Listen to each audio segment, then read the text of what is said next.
Hi everyone, so now we'll be starting with thyroid eye disease.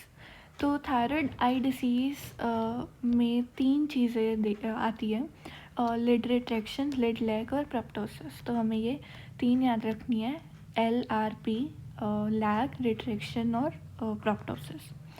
इसको endocrine एक्सॉफ्थेल्मोस भी बोलते हैं, मेलिग्नेंट एक्सॉफ्थेल्मोस भी बोलते हैं, ग्रेव्स डिसीज़ भी बोलते हैं, ग्रेव्स ऑफ्थेल्मोपैथी भी बोलते हैं, एंड थायराइड एसोसिएटेड ऑफ्थेल्मोपैथी भी बोलते हैं। ये 90% केसेस में हाइपरथायरॉयडिज्म से एसोसिएटेड होती हैं, 4% में हाइपो से और 6% में यूथायरॉयडिज्म से। रिस्क फैक्टर क्या आता है? Female sex, smoking, middle age, autoimmune thyroid disease और HLA, DR3 और B8। पैथोजेनेसिस में क्या आता है कि जो हमारा टारगेट एंटीजन है वो सेम होता है थायराइड के फॉलिकुलर सेल्स में और ऑर्बिटल फाइब्रोब्लास्ट में। तो जो टी सेल्स हैं, तो इसमें क्या होता है कि दोनों पे इन्फ्लेमेटरी अटैक होता है, और तो इसकी वजह से जो ऑर्बिट है उसमें एडिपोजेनेसिस, फाइब्रोब्लास्ट प्रोलिफरेशन और ग्लाइकोसमिनोग्लाइकन सिंथेसिस इंक्रीज़ हो जाती है। उसके अलावा इडीमा की वजह से एक्स्ट्राक्युलर मसल एनलार्ज हो जाते हैं, और जो सॉफ्ट टिश्यू है उसमें म्यूकोपॉलीसेकेराइड ज़्यादा हो जाते हैं और सेल्स, इन्फ्लेमेटरी सेल्स भी ज़्यादा हो जाते हैं। तो अभी तक हमने पढ़ा कि इसमें तीन चीज़ें क्या होती है, इसके दूसरे नाम, इसकी एसोसिएशन, रिस्क फैक्टर और पैथोजेनेसिस। ना क्लिनिकल फीचर में हम सबसे पहले करेंगे लिड साइंस। तो लिड में हमने पहले दो देखे थे, रिट्रैक्शन और लैग। तो जो रिट्रैक्शन है उसको बोलते हैं हम डाल रिम्पल साइन, ये 90% केसेस में आता है।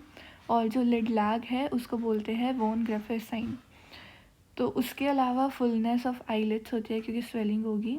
देन उसके अलावा भी बहुत सारे साइंस होते हैं, but we should know lid retraction, lid lag and fullness of eyelids. उसके अलावा इवर्जन में दिक्कत होती है, इनफ्रीक्वेंट ब्लिंकिंग होती है, लिड में पिगमेंटेशन बढ़ जाती है, और ऊपर देखने पे फोरहेड पे थोड़ी थोड़ी रिंकलिंग आती है। तो ये हो गया लिड साइन। उसके बाद कंजक्टाइवा में डीप इंजेक्शन और कीमोसिस होता है। प्यूपिलरी साइन में सिर्फ डायलेशन होती है which is of less importance. Motility में डिफेक्ट होता है तो कन्वर्जेंट हो सकती है, या फिर बिल्कुल ही इमोबाइल हो सकते हैं सारे एक्स्ट्राक्युलर मसल।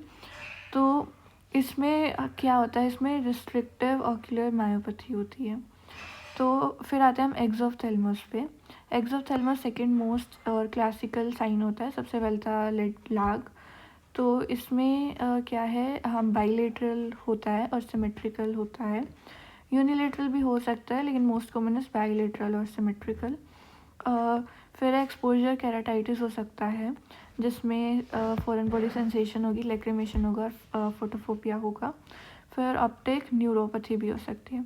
तो 7 चीज़ें होती है, पहला lid signs, then conjunctival signs, pupillary signs, motility defect, exophthalmos, exposure keratitis और ऑप्टिक न्यूरोपैथी। क्लासिफिकेशन में हम अमेरिकन थायराइड एसोसिएशन की क्लासिफिकेशन देखेंगे।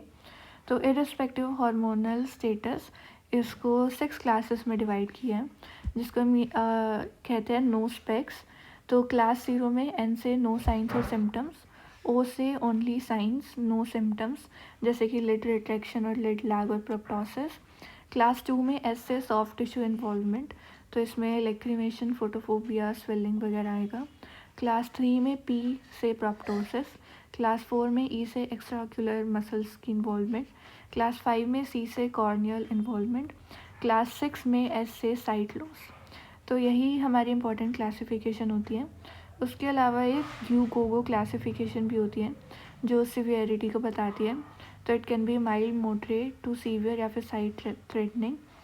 तो माइल्ड में क्या होता है, माइल्ड में माइनर लिड रिट्रैक्शन होती है, मतलब 2 मिलीमीटर से कम लिड रिट्रैक्शन, और एक्सोफ्थेल्मस 3 मिलीमीटर से कम। तो जो हमें क्वांटिटी, मतलब जो क्वांटिटेटिव चीज़ें है वो लिड रिट्रैक्शन है और एक्सोफ्थेल्मस है। तो लिड रिट्रैक्शन 2 mm से कम और एक्सोफ्थेल्मस 3 mm से कम। अगर ये इससे ज़्यादा हो जाते हैं तो उसे मॉडरेट टू सीवियर बोलते हैं माइल्ड में। उसके अलावा जो सॉफ्ट टिश्यू इन्वॉल्वमेंट है और डिप्लोपिया है, ये दोनों बहुत ही माइल्ड होते हैं। और जो कॉर्नियल एक्सपोजर हुआ था, it is responsive to lubricant. तो इन सबका उल्टा हो जाएगा मॉडरेट टू सीवियर में।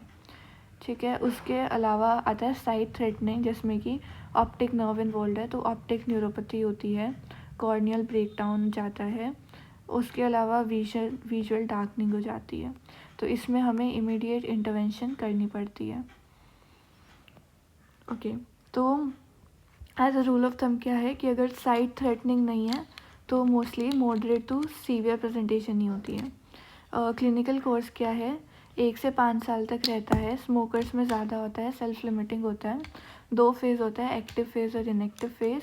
एक्टिव फेज़ को कंजेस्टिव फेज़ भी बोलते हैं। इसमें एक्टिव इन्फ्लेमेशन होती है और जितने भी हमने इडीमा, कीमोसिस और कंजेशन सब कुछ मार्क्ड हो जाए।